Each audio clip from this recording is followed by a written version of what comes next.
welcome to all of the sales and marketing pros out there to Making Sales Social Live, coming to you from the Social Sales Link virtual studios. I'm Bob Woods of Social Sales Link. They call me the LinkedIn Sherpa.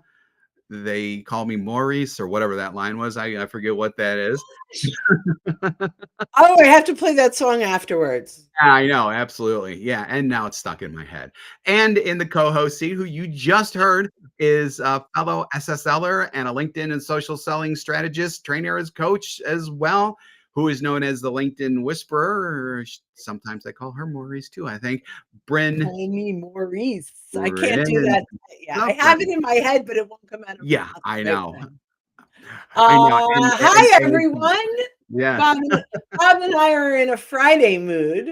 We are in a Friday mood, Friday mode, and if you're listening to us live, a pre-Thanksgiving mode as well. If on the podcast, you'll be listening to this after Thanksgiving, but I guess you could chalk it up to Christmas probably at that point. So anyhow, let's get into today's topic because it actually addresses the future. So Bryn and I have our top 10 activities you should consider doing on LinkedIn in 2024. So everything we'll be talking about today will help you start those all-important sales conversations easier than before when you might not have been doing some of the things that we're going to talk about. You may have been doing some, not sure, but probably not all of them. So we're going to get right into it with the first thing, and it's probably the biggest one just from an overall sense. Because as we've said before, everything that you do on LinkedIn drives eyeballs and drives people to your profile.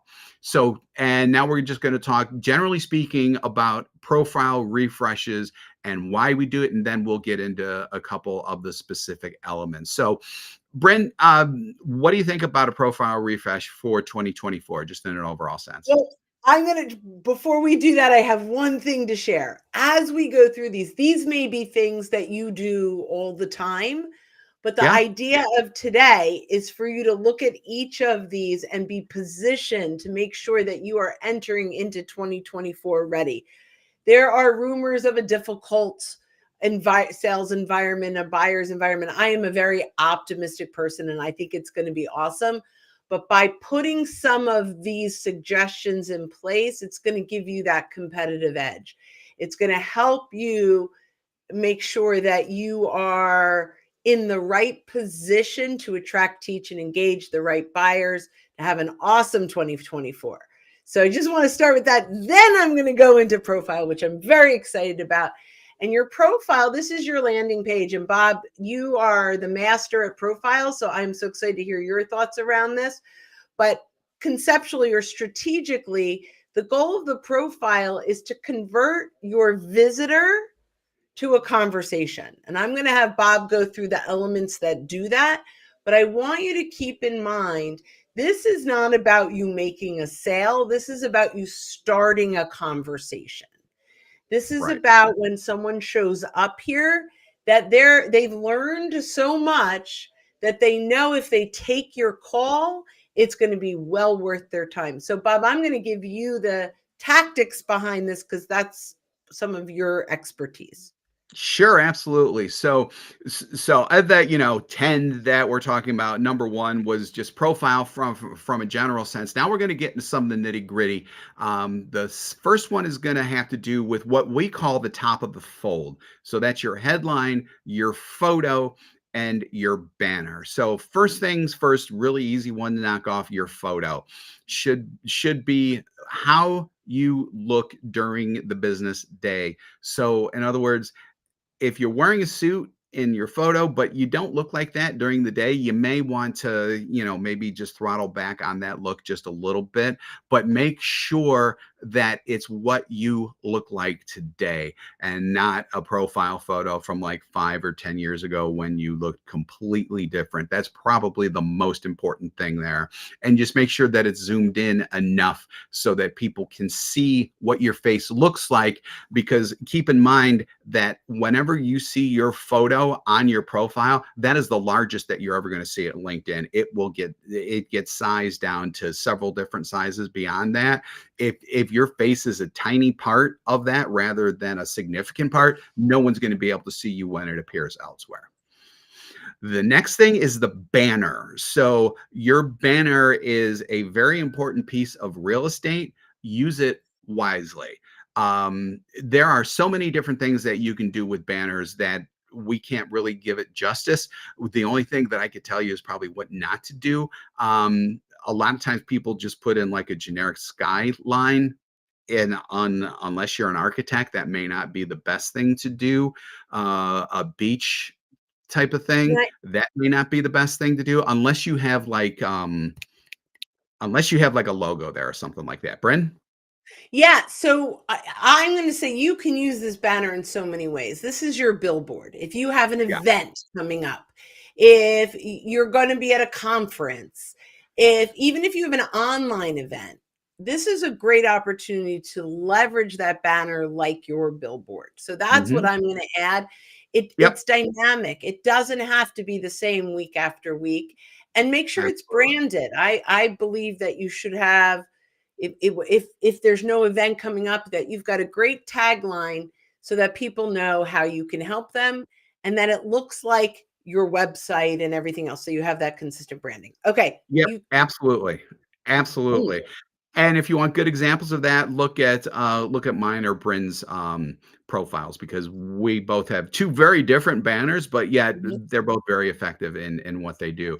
And then probably the most important part is your headline. So your headline has 4 functions: who you help, and you need to tell these: who you help, how you help them, the services that you provide, and the results that you bring.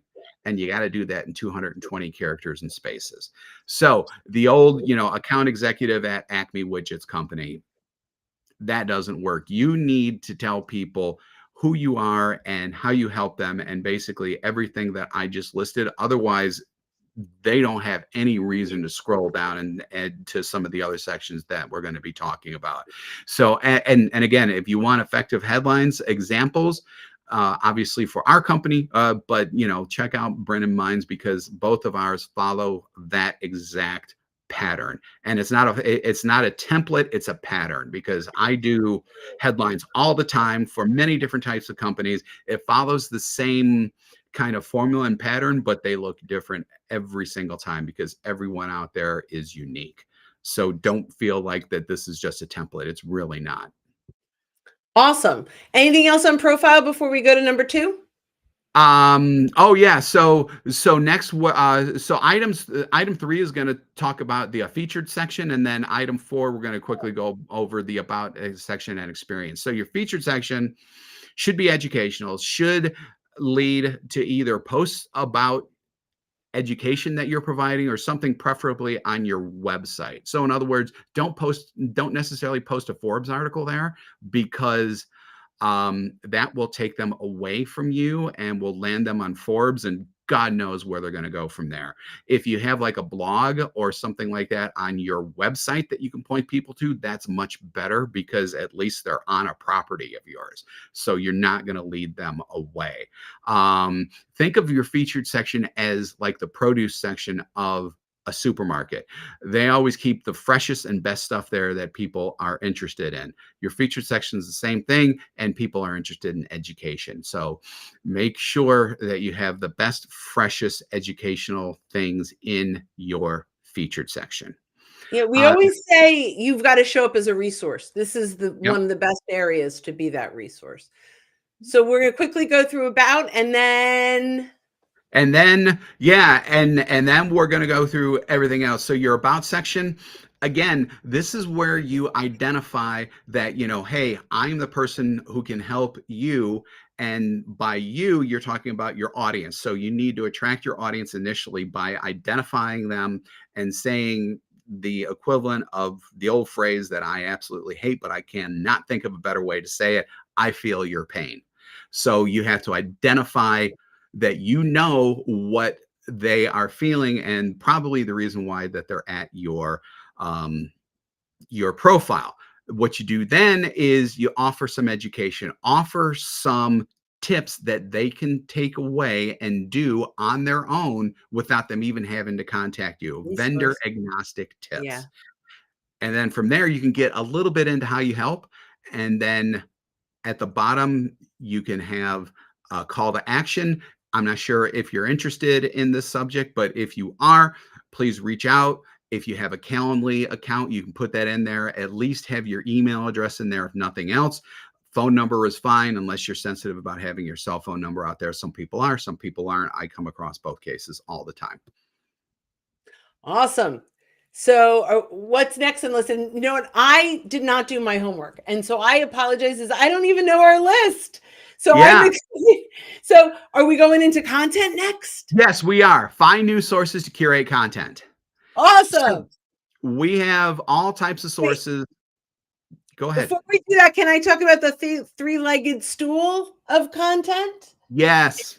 Okay, awesome. So there's content is a three-legged stool. It is about engagement, it's about curating content, and it's about creating content. All three need to be leveraged in order to show up as that thought leader and the subject matter expert. I'm not sure how much engagement is in our list, but I'm going to add it to our list now really quickly. Engage 10 times a day. Now you may go, that's insane, 10 times a day. And engagement is a comment or a reaction. It could be on a company post. It could be an event. It could be a person's post. But go out and ring the bell of the companies and the people that you're prospecting. So that content, when they share content, will come into your notifications. And that's the content to engage on. So it might take 3 to 5 minutes a day to engage 10 times at the most. But what happens when you're engaging, when we start posting content, the people that we're engaging with will start to see our content. That was not a mistake. That is exactly how it works. We can help control who sees our content. So engaging is absolutely foundational. Next is curating, right? And that's what we're going to go into. I'll throw that back to you. Yeah, so I mean, basically, curating is bringing in content from other sources. So, and then when you do that, though, you're not just saying, hey, here's a great article, read it. You are offering your opinion on it. You are educating potentially beyond what is in that article, or you can offer a comment on what you think, what's about whatever the topic of that article is, and then you're inviting people to comment within, or comment within your share, essentially. So that way you start building building up relationships with people who comment, because you should be commenting on the comments that come in to your articles as well, and that's very important.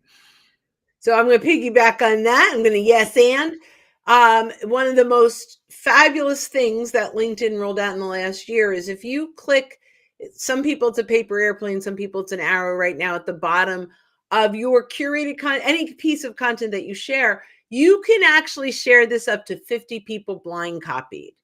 So if you've curated a great piece of content and you'd like the insights of people in your network, you can go in, you can add 50 people, you can share separately. There is a create a group. You don't want to do that.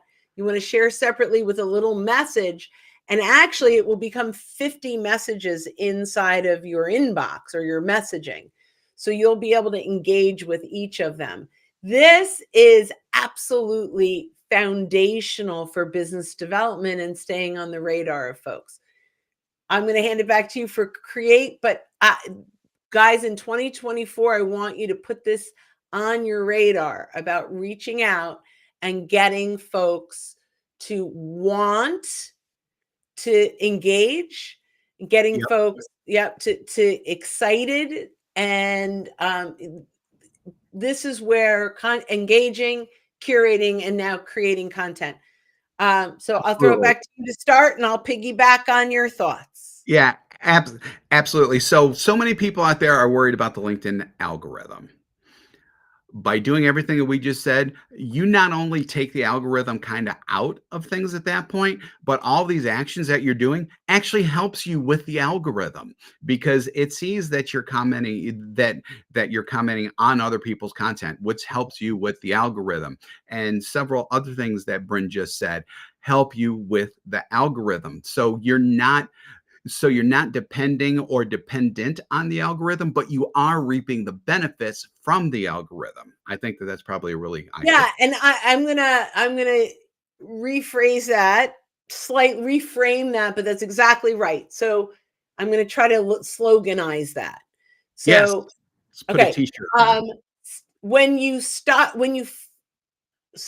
focusing on the algorithm and you start doing the activities, the algorithm will benefit you. Yes. So That's a great don't focus on the rules of the, we'll get there. Don't focus on the rules of the algorithm. Focus on the right engagement and the algorithm will bless you. Yes. Yeah. Something like that. Something like that. We Okay. will have that down pretty quick. And you want to know what's really cool about this is that we've actually taken care of several points within this discussion, because one of the things we talked about, we're going to talk about it, is ring the bell of the people you want to see stuff from. Yeah. That is really, really important. Engage with your targeted audience. Absolutely. Engagement is really important. So let's talk really quick about the different forms of content that are available to you. You should really be putting out more than just content shares or just text posts. And we're not saying eliminate those, but get more into video, get more into documents, because the algorithm still, algorithm still kind of likes those things, although like we said, we're not really dependent on the algorithm anymore. But just having a different variety of things for your audience is definitely going to help you, especially with video, because with video you are talking essentially one-on-one with each person in your audience. At that point, they can see you, they can hear you, they know about your personality, they see that you're a likable, knowledgeable, thought leadership based person. And that alone should bring you additional benefits and start sales conversations. I love it. Can I just add in a few? Like a poll is Yeah. really easy. Polls are still good. A poll is original content. Yep. You could actually give someone a kudos for doing a great Yep. job, and that's going to post as original content. Yep. So, we have one client that gives a kudos a week. Like, I don't know, maybe it's kudos Wednesday. I'm making that up. I don't know what day it is, but that they're out there giving a kudos. It's kind of fun, right? Like that you're engaging with people, but original content is that post, right? That you created. That's really what it is, that you've created it. Canva, make Canva your best friend.